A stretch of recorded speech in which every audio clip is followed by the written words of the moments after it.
Bam! Ervits assessment. All right, guys, we're back this week. We're going to talk about UFC Fight Night, Santos versus Teixeira, and then we're going to jump into this weekend's card, though I'm going to do things a little differently.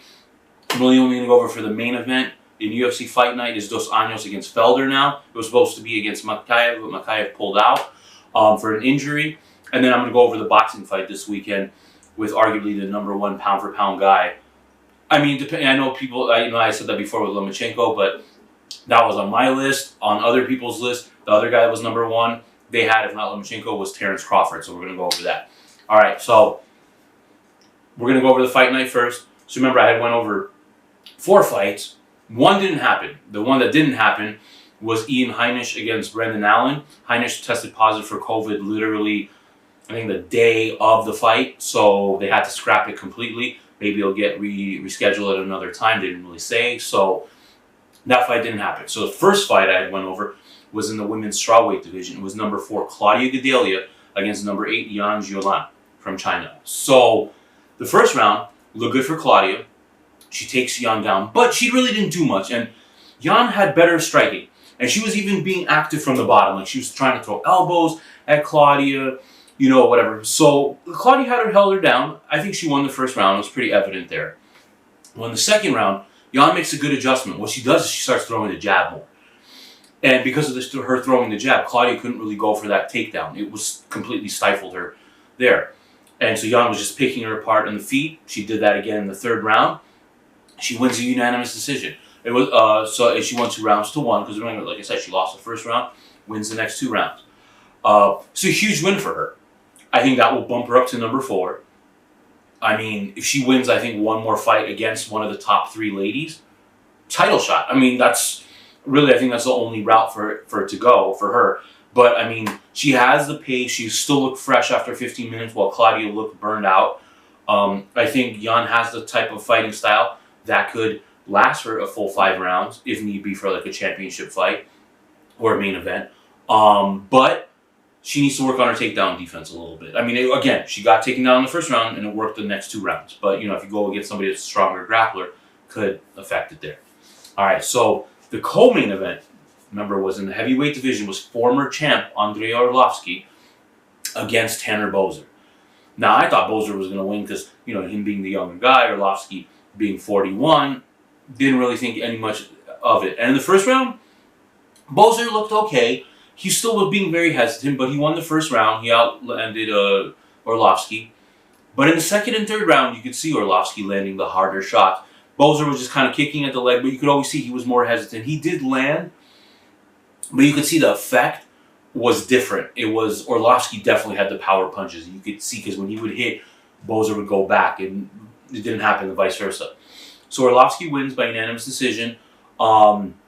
I don't know. For him, Boser was up and coming, wasn't ranked. I think Arlovski would probably want a ranked fighter.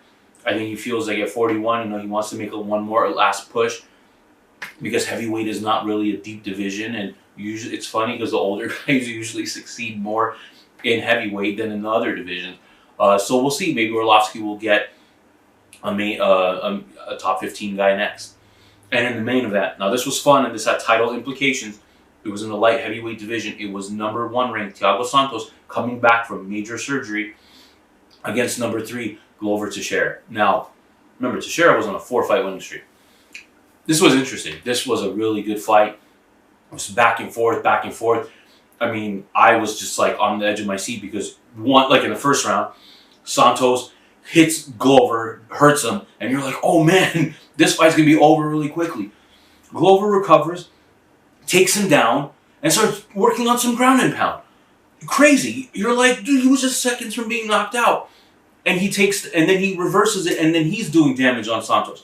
So that was just a great first round. I don't even know how to really score it because, usually the knockdown will favor the one fighter, but then Glover reverses it and, has control. So I guess you could say Glover won that round. Second round, again, Glover takes him down. Now, what was interesting here was at the end, I think it was about 8 seconds left in the round. Glover finally gets Santos in a rear naked choke, and you could see Santos struggling to breathe. I mean, he couldn't even fight it at that point. He was struggling to breathe. and the bell rings, end of the round. It was crazy. If I think 5 more seconds, actually probably even less than 5 seconds, Santos would have been completely choked out. So that was crazy. So you're like, man, this is not going good. Going into the 3rd round, it's not looking good. Well, beginning of the 3rd round, Santos, boom, he rocks Teixeira again. Drops him on the floor. Now, I think where his mistake was he jumped on the floor trying to take Glover out. I think he should have just got back up because he already had knocked him down twice. But he gets him down. He starts trying to do some ground and pound. And then, bam, Glover reverses it. And that was impressive because he looked like he was out. And he reverses it. He gets that rear naked choke in again. And this time, Santos cannot fight it. Taps out. Fight over. Glover Teixeira at 41 years old beats the #1 ranked guy in the light heavyweight division. I think he deserves a title shot. I actually think they should wait because remember I said last week that the Dana White was saying that he was going to let middleweight champ move up, Izzy Adesanya move up to fight the light heavyweight champion Blachowicz. I don't think that should happen now. I think, look, I know that fight's going to sell. It's a super fight. Israel's probably the biggest name right now in MMA. So I get it. I get it from that appeal to do it. But Whitaker just won his last fight. So, his last 2 fights after losing. Let him get that title shot again. I mean, I don't know if it'll play out any differently. I still think Israel will win. But let Whitaker deserves it. Let Whitaker get that rematch. Let that happen. And let Glover, he's on a 5-fight winning streak. He's beaten the #1 guy just now. Okay? Why does he need to fight somebody else for that title shot? Yeah, he could sit and wait, but I don't know. At 41, do you really want to sit and wait? I don't know. I don't think you do. So, I think he should get the shot. Now, I don't know if Dana will probably be listening to this or, whatever, but look, he said he's going to consider it. Again, most of the time Dana thinks about the money, and as I think probably most people do, but when you look into the ranking system and you go into the rankings, Glover's the #1 guy. He's on a 5-fight winning streak. He's 41 years old. Give the man his shot. Then, if Jan wins that fight and Izzy beats Whitaker, then we'll have that super fight. But super fights are not super anymore because they just happen so often. This doesn't really feel special. But like I said, let Izzy beat Whitaker again.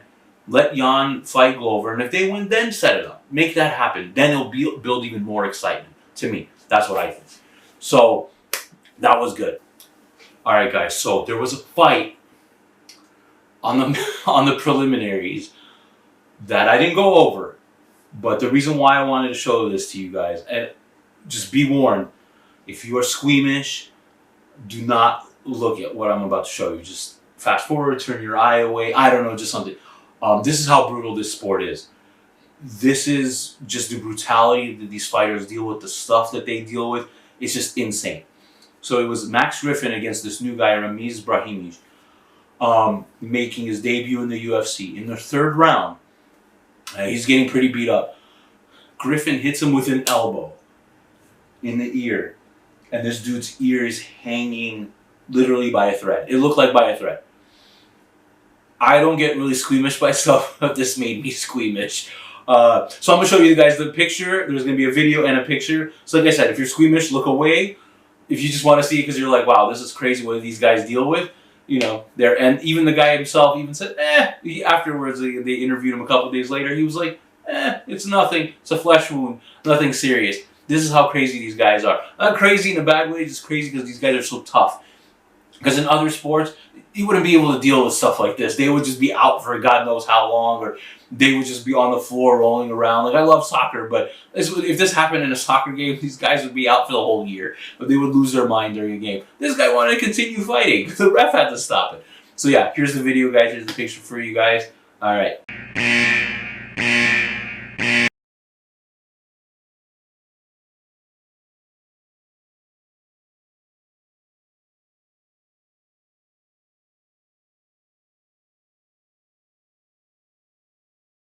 So this weekend's Fight Night card has been riddled with injuries and everything. A few fights have been canceled, or not canceled, but like they had to find replacement opponents. The main event had to get a replacement. So the main event was originally supposed to be former lightweight champion Rafael dos Anjos. Now he's moving down from welterweight because he struggled. He's won 1 in his last 5.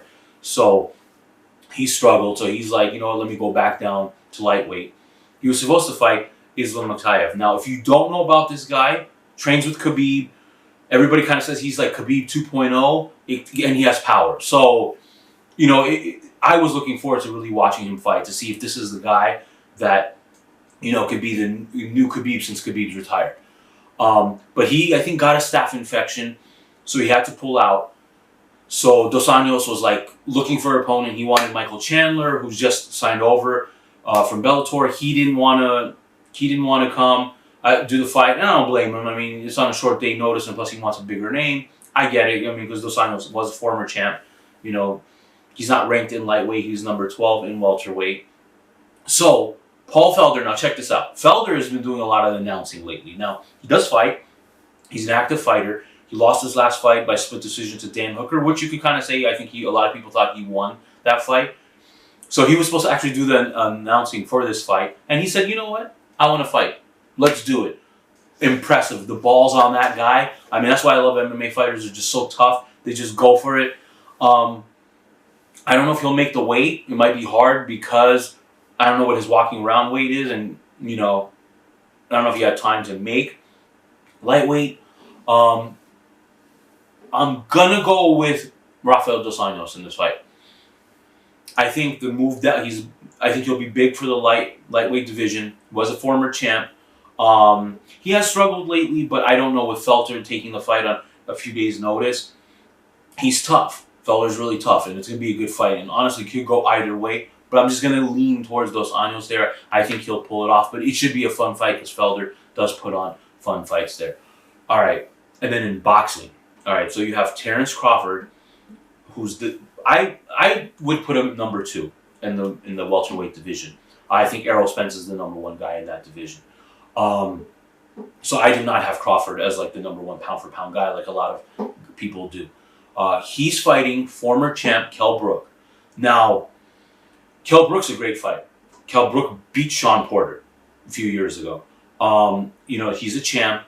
Where I think Kell Brook's been hurt in his career, and this I think maybe hurt him. It was the balls on this guy to go up 2 divisions to fight Gennady Golovkin when Golovkin was still knocking dudes out. I mean, it just said so much. I just wanted to see him win, just for the fact that he moved up 2 weight classes to fight Triple G. It didn't work out that way. He got destroyed. I think he broke his orbital bone. I think Gennady just messed him up really bad. It was just a brutal fight. And then his next fight after that, he fights Errol Spence. I mean, you don't get a recovery. You go from moving 2 weight classes to fight a beast and get destroyed, and then you're going after the number 1 guy in welterweight, Errol Spence. He got knocked out by Errol Spence as well. He's been on a little bit of a winning streak from there. Hasn't really beaten the name, you know. So he's challenged, but he's willing to fight anybody. Brook, that's what you gotta love about Brook. He's willing to fight anybody. He's been calling out Amir Khan forever. Khan is ducking him. Khan has ducked him because Khan knows. I think the whole boxing world knows Brook would destroy Amir Khan. So Khan hasn't won that fight. Brook he'll go after anybody. But I don't think he's going to be able to take Crawford. Terence Crawford, again, I am a fan of him. I think he's great. Again, I just don't have him number 1. I think he's number 2. He's probably top 5 pound for pound. He's amazing. He's got speed, he's got power, he's got ring IQ, and what I think is great about him, and I think what separates him from a lot of boxers, is that he can fight you southpaw, and orthodox. He can do it both, and he does it a lot, and he switches a lot, and I think it messes with fighters a lot. I think he'll finish Brook, honestly. I could say decision, but I think he will take out Kell Brook. And then I'm hoping, because Errol Spence is fighting next month, he's fighting Danny Garcia, if they both win. Now, I know they're in different promotions, and this is what I was talking about with boxing has its politics and stuff. These 2 need to happen. These 2 guys need to fight. If Spence wins his fight, and Crawford I'm pretty sure will win, I'm 99% sure he'll win this fight against Kell Brook, they need to fight. It has to happen. But that will be happening. I don't know if it's on pay-per-view. I think it's on pay-per-view, but I would tune into it if you guys can, just because, like I said, I know Crawford will win, but if you don't know boxing very well, it's a guy you should look at, you should check out. He's undefeated. Again, he just looks incredible. I just want him to fight bigger, better names. And so that's my only gripe with Crawford now at welterweight. Now, back then, when he was in the lower weight classes, yes, he destroyed Gamboa when Gamboa was in his prime. Not with like Gervonta Davis and Haney just fought Gamboa, that Gamboa. No, he beat Gamboa when he was in his prime, and he destroyed him. So Crawford, again, but since he's moved up to welterweight, hasn't had the big names. So, it's a name, Brook, but he's past his prime there. I know he's 34, so people say he's not that old. But again, when you suffer an injury like he did against Triple G and then get knocked out by Spence, it affects you, especially in combat sports. It really affects you. So yeah, that will be there. Again, I got Dos Anjos in MMA in the main event, and in boxing I got Terrence Crawford winning. And then next week we have another pay-per-view with 2 title fights on the line with MMA. That's going to be great. It's a huge, and the card is just stacked. So we're going to go over that one. That's going to be a long, in-depth review. And I think there is a boxing fight next weekend also. I have to look at the schedule again just to see, but if there is a big fight, we'll go over that one as well. Once again, guys, this is the Ervits assessment. If you guys could like, comment, subscribe, and share, that would be great. Peace.